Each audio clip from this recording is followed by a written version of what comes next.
What's up, everybody? Welcome to the Student Loan Planner podcast. I am Meagan. We're still doing a consultant takeover while Travis is moving his family. And today we're going to be talking about if getting out of debt is the new American dream. I think historically, the American dream was buying a home and being a homeowner. Now there's a lot of other dreams we can talk about and discuss. Is it FIRE? Is it getting out of debt? And today on the podcast, we're going to break down how people feel about purchasing a home versus investing versus paying down debt, the trends that we're seeing in the pandemic that might be affecting some of these thought processes. What is the new American dream?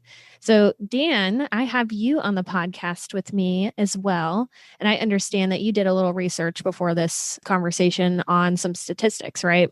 Yeah, Meagan, I did. If you go into Google and you just type in the new American dream, getting out of debt, which is something I did recently, the first hit at the very top is this article from Yahoo Finance done by credit.com. And it was a few years ago, about 5-6 years ago.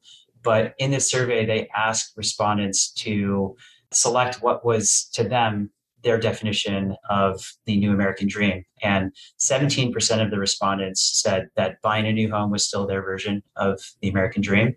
But get this, 25% of the respondents in the survey said that being debt-free was their definition of the new American dream. So I think that's pretty interesting to think about. There also was a few other things in there. 36% of them said that retiring financially secure at age 65 was their definition of the American dream.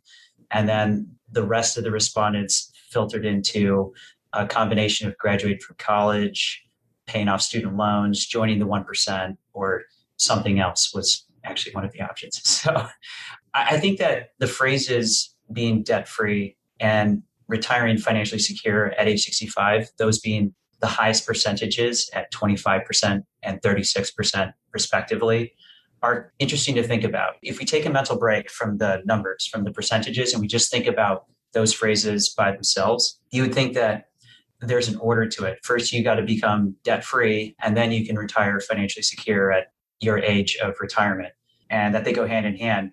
And that makes a lot of sense on the surface, but you could also be thinking, well, hold on, Dan, I could have a mortgage at 65, so technically I'm not debt-free, but I'm financially secure.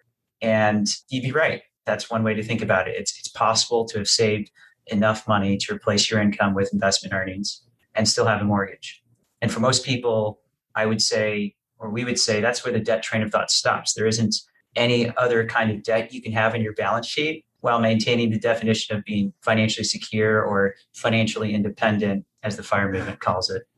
Yeah, and I think on most personal financial podcasts, that would be true. But we on the Student Loan Planner podcast do like to dissect things a little bit differently and look at things from all different angles.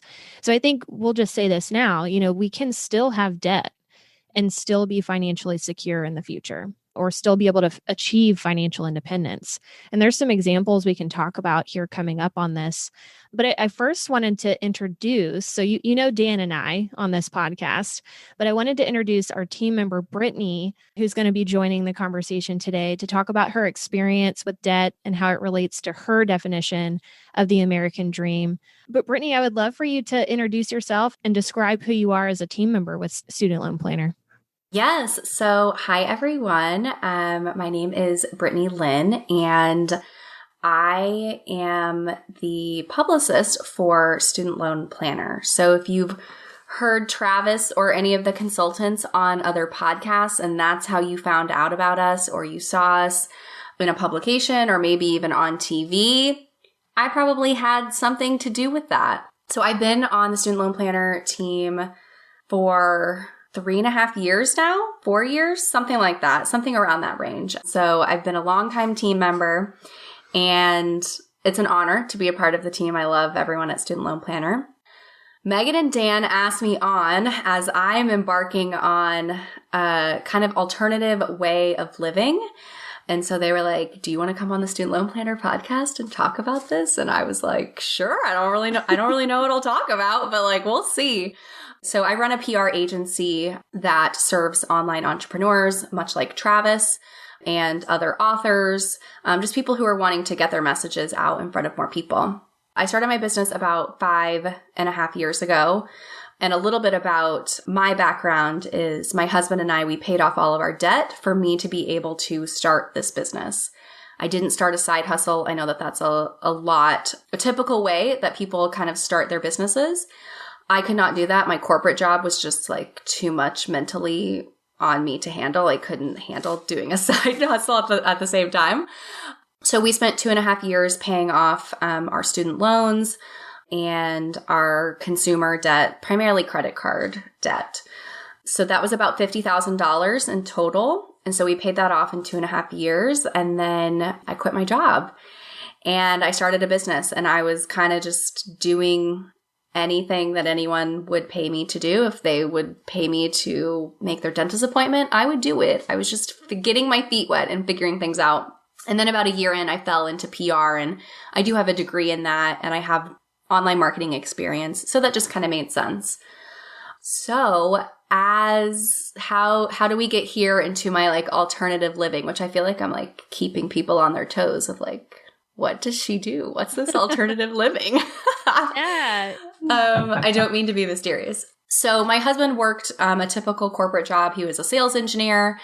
And then last year, COVID hit. At the same time, a close family member of mine, a cousin of mine, was diagnosed with secondary leukemia.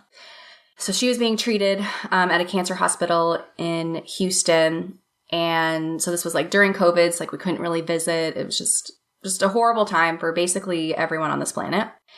Sadly, at the end of June last year, she passed away. So she was 24 years old. And I'm going to try to not get emotional during this podcast, but like, am I going to be the first person that cries on the Student Loan Planner podcast? Like, let's see. Let's check the records.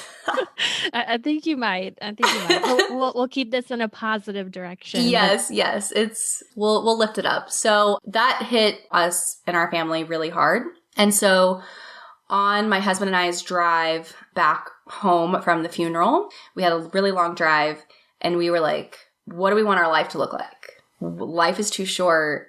You know, with COVID happening, I feel like this past year has made everyone introspective and just like thinking about like, how am I spending my time?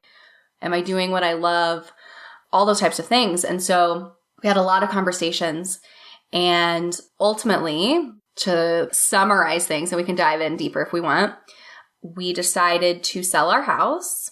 We decided that my husband would quit his corporate job, and that we would convert a Sprinter van to live and travel out of, so we can kind of go around the country, see friends, see family, see all these places that we've wanted to see. I can run my business very remotely, which is great. We're mid-30s, so it's not, we didn't like just graduate college. So this is a little bit of a typical or an atypical thing to do. You know, I don't know if I was asked when I was 18, like, is the American dream like you living in a van with your 2 dogs and your husband? And I would be like, what? Like, no way. But your American dream, like you started to redefine that for yourself, like in that car ride. Yeah. And so that's kind of like what the story is. And I felt like the background was a little bit important to share of like how we got here. Right before COVID, we were about to start the IVF process. And then COVID hit a pause on that. And that was something that we had to discuss of like, it doesn't make sense to do IVF and then also like live in a van. Like that doesn't make sense. So we just had to have a lot of hard conversations. But again, I think that there's so many definitions of the American dream, different ways you can live life, and there's other options out there. So that's kind of the story. But like, I don't know if y'all have questions about that. I was going to say, I'm excited to kind of unpack this because I think we all have maybe our own narratives, and we're also heavily influenced by our culture and just preconceived perceptions of what life should look like. And I think some people's automatic thought is, you know, I got to go to school, get a degree, get a good job, meet someone, get married, buy a house, have kids, and retire. And that's kind of the chronological order that's kind of ingrained in a lot of folks' mind on like how things have to happen. But I think it is really important to take maybe a step back and see, what do I actually want? Is this actually what I want? And I think y'all had an opportunity to do that together while it came out of something very tragic and a really horrible time for our country. But it did kind of force you to maybe think about, what are we doing? Is this what we want to be doing with our life? So I think that's really interesting. Do you have an idea, or thinking back to like before you bought your house, was that something that y'all went into thinking, this will be our forever home, or what were your thoughts before you did buy? Yeah. So when we bought, we owned our house for about 3 years. Like we were like, kind of the typical path of what you just shared of like, get a job, settle down, like move from apartment life to house life, have kids. Like that's what everyone was doing. And that's kind of the path that we were going as well. And I do think we intentionally chose that path, like I don't think it was like that we didn't want it, but like that was what we expected. Like I think that that's what we wanted at that time. But we bought a new build construction in a suburb of Dallas. And so because we were first-time home buyers and because we had paid off all of our debt, we didn't have a ton saved up to be able to put down as a down payment. So when we were looking of like, okay, do we want to compete with a bunch of other buyers? Like, here's the thing. Mortgage brokers, like they don't care that you paid off all your debt. Like I went in and I was like, oh my gosh, they're going to be like, wow, good job. You paid off all your debt. And they were like, yeah, who cares? Like nobody cared. I was like, does someone give me a pat on the back? Like, come on. They just care about like how much money you're putting down on the house. So that's kind of why we went with the new construction, because it was just like, this is the price. Take it or leave it.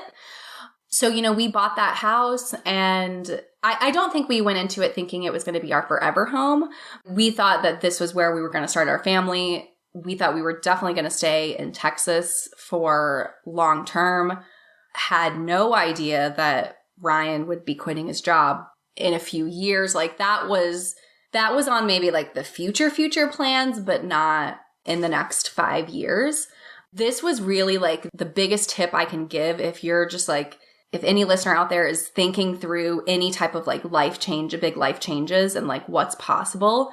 The best thing that we did on that car ride home was we just removed any like rules or parameters. And we were just like, what would we do if there was just no rules? And by that, I mean like, don't think about it from a logical point of like, well, I need to have money and I need to like remove those boundaries for a second and just be like, what would you do if there were no rules? And when we did that, we were like, well, we'd probably spend like part of the time in the Midwest where our family is and like part of the time in Colorado. Then when we brought it back to reality, it was like, okay, well, we can't own 2 houses right now. Like that's not realistic. But like, how could we make that work? And that is how we came to this alternative solution of living in an RV, living in a van, like that type of thing. And again, like that's maybe not the solution to everyone's situation, but I think we had to let our brains just like remove what made sense, because we could have came up with all these different excuses of like, well, we can never do that. So like we never would have came up with this creative way of doing this. I hope that makes sense, but. No, it does. Dan, did you want to jump in? I think a lot of our listeners can identify with at least the younger side of our listeners who are still maybe you haven't figured out where you're settling down or where you're staying for a long time. Or maybe you went to school and ended up working somewhere that is not home or not your home state. And I can identify with that, where my in-laws are on one coast and my parents are on the other coast. And having to decide where to go next, when we go next, that kind of thing. Maybe a van does make sense. I'm not saying that it will. It's hard. And again, maybe it's not, van, but like maybe it's URV for the summer, or, there's like different ways where it's like, you don't have to live in a van full time, like full fledged, like we are, like we're just going off the deep end. But I think with COVID happening, and all I had to do was think for a year. It was just like, I'm in my house, just thinking. And I think where your home base is became really, really important, because it was like, we can't go anywhere. And so that made us really sit back and think about, what do we want as a part of our daily lives? And I love Texas and I love Dallas, but like Dallas is like concrete city. It's concrete and it's flat and there's nothing interesting going on around there, which some people may love, but I found I need to be out in nature. I need to be closer to something like that. A lot of people are in that situation where it's like, I can kind of go anywhere. I can be pulled anywhere, and it's hard, but really thinking about what you want. And if you have a partner, like having those harder discussions with your partner to really dig deep into what it is that fulfills you. Yeah, and I think it is really cool to see like all the different types of alternative living solutions that exist today. Like container houses are really popular right now. That's literally like a shipping container that you build a home out of anywhere. There's the tiny house movement. There's still renting. So we're definitely going to hone in a little bit more on some of these other types of living situations when we talk about mortgage debt here in a second. But let's maybe go back to trying to maybe understand maybe the new American dream of being debt free. And I think it's also important to maybe start out with breaking apart what types of debt are out there, what types of debt are people maybe talking about when it comes to being debt free. So bucket number one, Dan did a great job with his show notes today, and I'm reading from his little buckets, and it's perfect. It gets me really organized. We really kind of segment these different debts into 3 different buckets. There's consumer debt, mortgage debt, and then of course student loan debt, which is our bread and butter. So bucket number one, let's maybe start to talk about consumer debt. Do you want to jump in and tackle that, Dan? Sure. So we bring up consumer debt first because when I think about the survey results from earlier where they said being debt-free was really important based on the number of people that responded. I think that consumer debt as a bucket fits into that definition of being debt-free and fits into the definition of, or at least the thought of not having debt so that you can be financially secure later on. So consumer debt, also known as credit card debt, is something that a lot of people, a lot of personal finance podcasts, us included, are of the opinion that it shouldn't be on your balance sheet for a long time. How it got there is good to dive into personally and reflect on and think about. Sometimes how it got there is through no fault of your own. And sometimes how it got there is through lifestyle choices and decisions. I've done a number of consults where there was a really good reason for the consumer debt to have been there in the first place. Maybe they were in grad school and the loans they received on the federal side weren't enough to cover basic expenses. Or maybe after grad school, there was a period of unemployment long enough to have to live on something and get it from somewhere. So whatever the reason is and why is less important than what you choose to do with it from here forward. And so consumer debt as a bucket, there's no one size fit all solution to it. But in the realm of you made lifestyle choices to get there and to acquire consumer debt, I wouldn't be so harsh on yourself because it's kind of normal. I'll go back to a quote that I've quoted before in presentations, but Robert Quillen is an American journalist and humorist. And in 1928, he wrote, "Using money you haven't earned to buy things you don't need to impress people you don't like." That's the definition of Americanism. And that's the societal norm, the societal pressures that we feel around us. So it's normal to get consumer debt. And if you can think about it for yourself from here forward, how to not be normal, then maybe that's a better path, or maybe that's a better choice. So there's no one size fit all solution to do that. We just think that for those of you listening, you can find multiple solutions that you can identify with through other personal finance podcasts. I'll just put a lid on the bucket of consumer debt by saying that you can't achieve financial security with consumer debt still out there. Once you pay that down to zero, you can move on and start filling other savings buckets. Now, bucket 2, as we talked about before, is mortgage debt. So I'm going to throw this one to you, Brittany. How do you feel, since you are now a home seller, you just sold, and probably the best time to sell in a while? I did get lucky with that. What do you think about mortgage debt? Yeah, I think it's tough. And again, everyone has their own individual situation. So it's like, take what resonates and leave the rest. To Dan's point, I think a lot of people buy things and buy houses that they think that they're supposed to buy. I think a lot of times when people, they buy their first house, and we've talked about this with our personal friends, where they're like, when you buy the second house, it's bigger and it's more expensive. And then the third house is bigger and more expensive and more shiny and all of those things. And any of that is fine. But my personal friend, to their hatred, I sometimes challenge them and I'm like, is that what you really want? Is the bigger mortgage what you really want in life? Because sometimes, yeah, maybe it is. Maybe you do need more space. Maybe you want that bigger backyard. You want to be closer to things, so you move inner city, whatever it is. But I think a lot of times people think, oh, when I sell this first house, what does it mean if my second house is smaller? And, that means I'm not perceived as successful. And like, what does that say about me? And a lot of times when people get a promotion, then their spending increases, and then their spending increases with their mortgage. And I think a lot of times people just don't think deeply about it, of like what they actually want their lives to look like.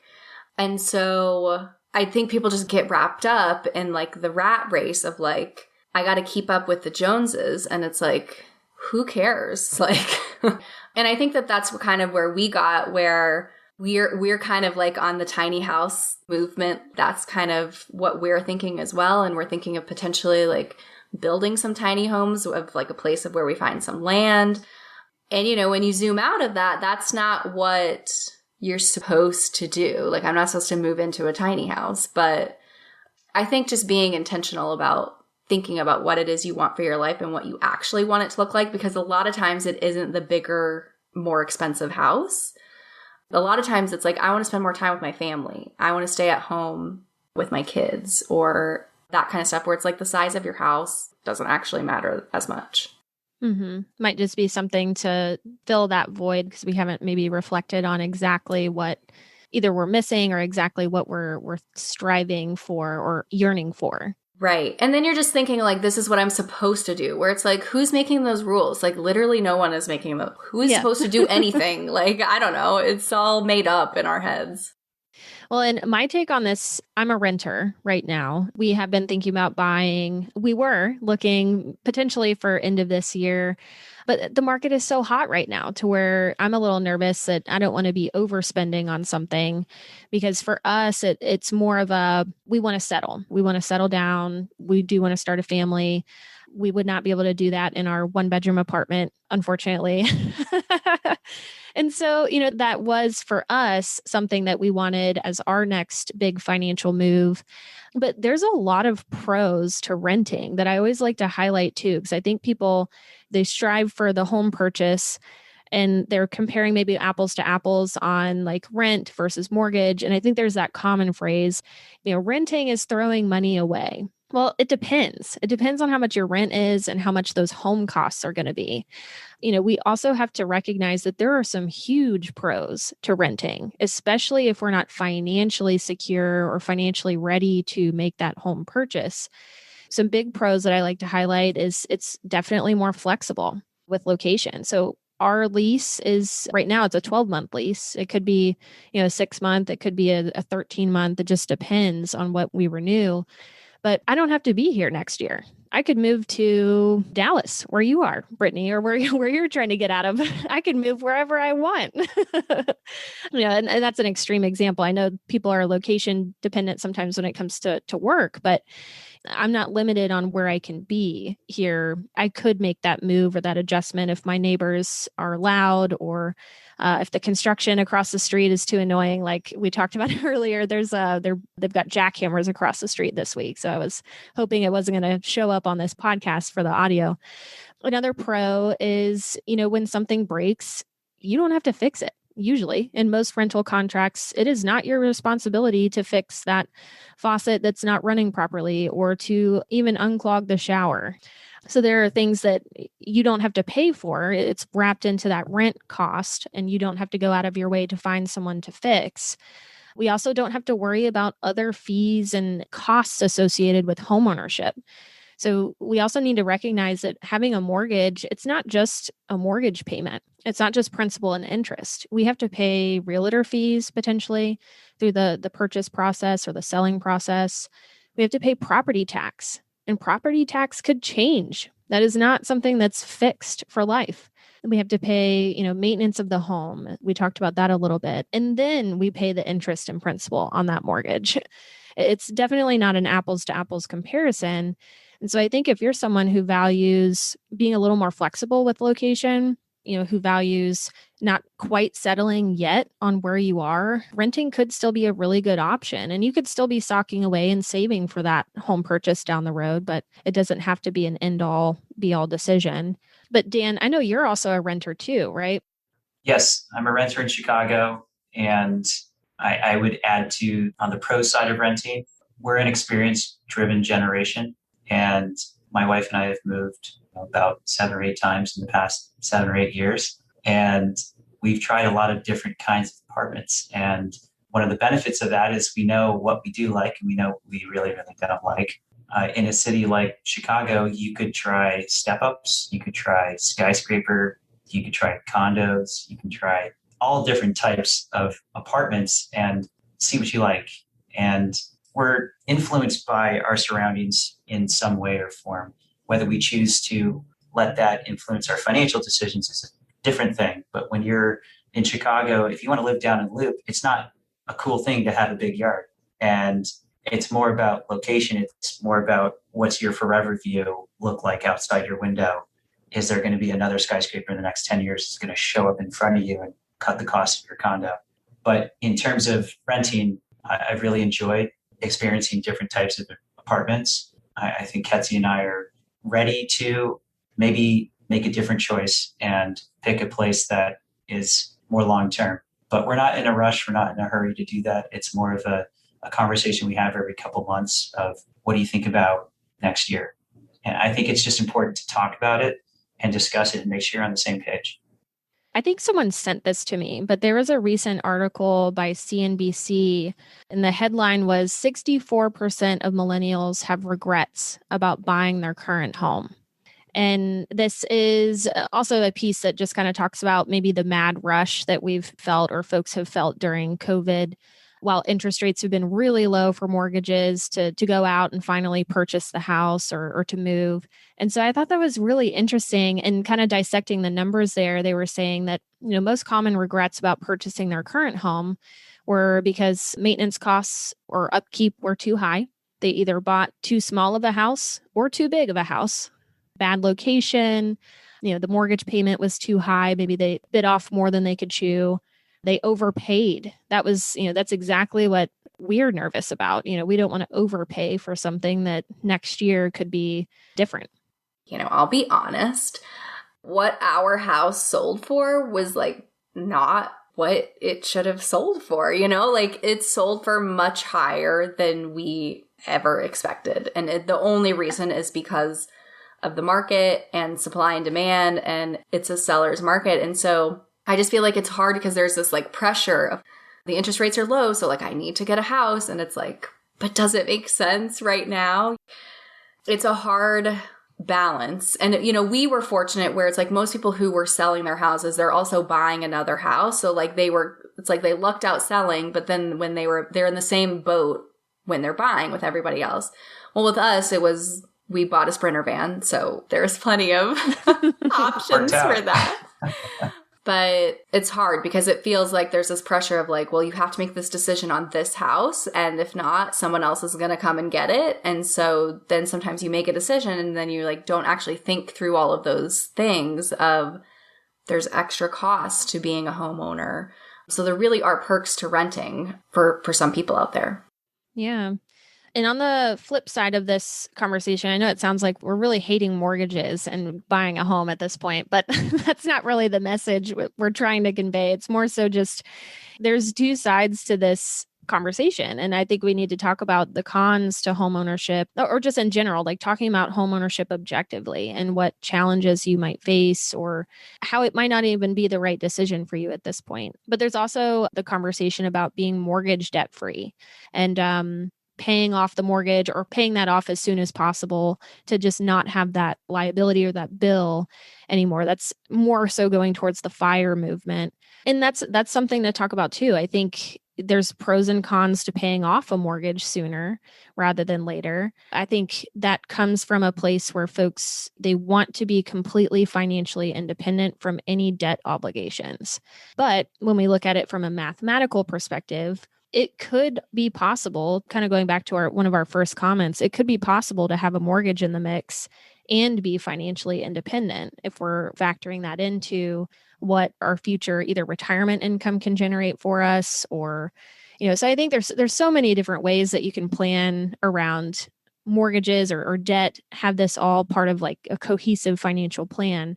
So really all that to say that there's a lot of different ways we could talk about these conversations around mortgages, debt, being a homeowner. To maybe wrap up or kind of put a bow on this final thought or conversation would be, right now, it is a really interesting time in the market to be buying. Interest rates are really low, but it's a seller's market in a lot of areas. So pricing is high. So it's a double-edged sword in that sense. And so make sure, just if that's something that is your next financial goal, if a home purchase is something that you want to be doing here in the future, make sure, financially speaking, we're in a very secure spot. Our rule of thumb, and I know Travis has said this a couple times, if the price is less than 2 times your household income, go for it. If this is your dream, if this is your next goal, go for it. But for those who are not sure or who are not financially ready for this step, don't feel like you have to be making this step. You do not have to be making this step. It's not worth taking on debt and regretting that later on. So let's maybe go into bucket 3 of the debt that we wanted to talk about today and being debt free of, and that's student loan debt. And of course, that is what this podcast is all about. So Dan, do you want to kick off a conversation about student loan debt? Sure. It's the student loan debt decision, the decision of what to do with your student loans now, because the decision to take on student loans already happened. And I'll preface this next piece by saying the decision to take on student loans may have been as big a decision as buying a home with bucket 2, or bigger, depending on what you did and where you went to grad school. But we do think of student loan debt as a separate bucket because it has different rules and there are different repayment plans, and paying down to 0 is an option, just like paying down your mortgage to 0 is an option. But student loan debt has a bunch of other repayment options, and they're worth considering depending on your financial situation. Earlier in this podcast, we talked about how you could still have student loan debt and still be financially secure at the age of 65. And that comment was more directed at folks who are in their 50s and 60s who may have taken on Parent Plus loans for their multiple dependents. It wasn't necessarily directed at folks in their 20s and 30s who maybe still have graduate school in front of them and are thinking that the best thing for them is to have their student loan debt on the balance sheet at 65. There are other programs in place that can wipe out that debt in 10 years, 120 payments, or 20 years or 25 years, which if you're in your 20s is hopefully sooner than when you hit 65. But if you're in that other group, in that older group that has loans, you've already taken them on, don't feel that you can't retire with the loans on the balance sheet and that you need to prioritize paying that off. There are options to pay it off. And I would think of that big picture as it's a continued mortgage payment with no balloon payment at the end if something happens to you in old age. The chances of us passing away are 100%. We're all going to pass away at some point. When that happens, if you're still making student loan payments and there's an outstanding balance, loans or federal loans, it's gone, and it's not the burden of significant others or dependents. You could think of it like a mortgage payment. You could think of it like a tax. Travis often describes your student loan payments as a 10% tax or around there every year while in retirement. And if your savings can replace your cost of living and you include in your cost of living that student loan payment and you can support that with your savings, then you can have student loans. Yeah, and there's actually a podcast episode that we have. It's episode 12 about student loan hacks if you're over 50. And this is for Parent Plus loan borrowers or just student loan borrowers who are over age 50 or getting close to that, who wanted to know a little bit more about some of these strategies we're talking about. We have some blog content on, what happens with your student loans if you were to pass away, or just student loans in general. over 50, like how we can tackle these things. So definitely refer to our blog and our podcast episode 12 for a little more elaboration on some of these topics. So let's go back to Brittany on van life, hashtag van life. What are you doing with your post-home life and what's the plan? Because I know right now you're actually recording somewhere. It's not in your van yet, but where are you at right now? And what is post-home life like currently? Yeah, so we've been building out our van since March 2021, going a little slower than what we planned, but that was kind of expected. So our sights are set on really fully being out on the road August of 2021. I'm fully in the van with my husband and our 2 dogs. And we don't really have like a time limit on like, we're doing this for 12 months. We're doing this for 18 months. We're kind of just like, we're giving it a go. And we're trying not to have any ego in it where it's like, if we're 6 months in and we just absolutely hate every single day of it, we will stop in a city that we love and we will rent and we will figure it out. So that's kind of what the goal is. And then my husband will use this time. He'll work a little bit in my business, but also this will give him an opportunity to figure out what it is that he wants to do career-wise. And so we're going to be starting on the West Coast and just kind of going with where the weather is nice. So, listeners, if you have a driveway we can park in, like, we're coming. Hopefully it's not like on a hill or anything because, that's a situation. So yeah, we're documenting everything through an Instagram account, Life with the Lyns.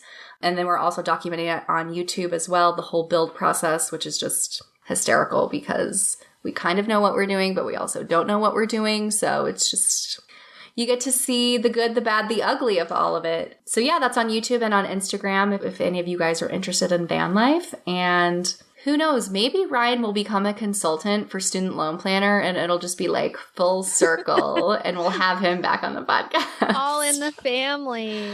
All in the family.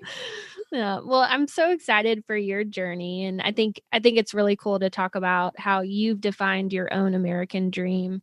And it's not the common direction. I think it's really cool to just unpack that and see how that's going for you. Dan, you want to close it out for us? Sure thing, will do. So if you're already on the path to saving well, great job, good for you. Maybe your definition of the American dream is taking on that next challenge. Maybe it's building generational wealth or leaving a big check for your favorite cause, or just simply coasting once you've reached financial independence. We think that you should define what it is for you, what that American dream is for you, and maybe even define what it is for you at different points in your life. Don't let the norms of society define you. Live your own fulfilling and full life through thoughtful planning. If you have student loans and you want help figuring out how those loans fit into your American dream, book a consult with us. You can find us on multiple media platforms online. We're on YouTube, we're on Twitter. You can follow us on Instagram at Student Loan Planner. Also follow Brittany at Life with the Lyns. That's LYNNS. And have a great week, everybody.